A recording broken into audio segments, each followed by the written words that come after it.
Assalomu alaykum hurmatli obunachilarimiz. Mana bugun Qashqadaryo viloyati G'uzor tumani Yangobod qishlog'idamiz. 22 bosh qo'zichog'imiz sotiladi. Shundan 9 donasi erkak, qolgani qo'y manaki.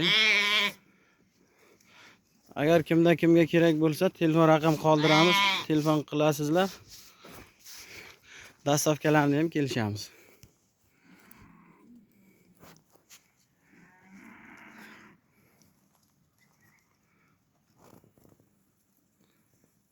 Narxiga kelayotgan bo'lsak, 2,5 milliondan dastavka qilib beramiz.